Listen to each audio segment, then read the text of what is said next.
নমস্কার। আমরা নিশ্চয়ই জানি যে আমাদের কিডনিকে সুস্থ রাখতে গেলে, কিডনি কেন সার্বিকভাবে আমাদের শরীরকে সুস্থ রাখতে গেলে এক্সারসাইজ প্রচন্ড গুরুত্বপূর্ণ। অ্যান্ড সবচেয়ে ভালো এক্সারসাইজ, বেস্ট এক্সারসাইজ হচ্ছে হাঁটা।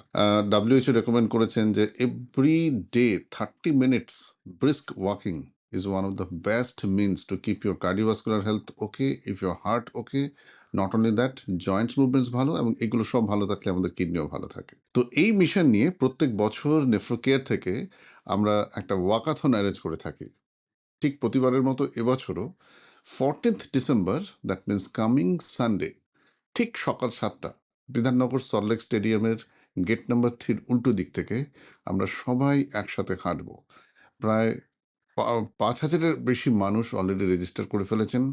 ভারতবর্ষের বিভিন্ন প্রান্ত থেকে যারা স্বাস্থ্য সম্পর্কে সচেতন, যারা স্বাস্থ্যকর্মী, ডক্টরস অ্যান্ড বিশেষ করে আমার আপনার মতো প্রত্যেকেই সাধারণ মানুষ এবং যারা কিডনির অসুখে ভুগছেন তারা প্রত্যেকে চাইছেন এই অংশটায় পার্টিসিপেট করতে।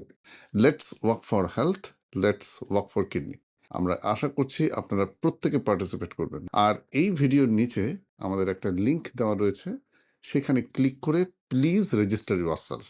কারণ যারা এই ওয়াকাথনে পার্টিসিপেট করবেন প্রত্যেকের জন্য আমরা একটা ছোট ব্রেকফাস্ট অ্যারেঞ্জ করছি, তাদের টি shorts, hats plus all medical equipments. যদি কোনো রকম, অনেকেই তো কিডনি রোগী আসছেন হার্টের জন্য, তাদের জন্য সমস্ত রকম মেডিকেল ইকুইপমেন্টস রাখতে হচ্ছে। And don't forget to register yourself by clicking the link below.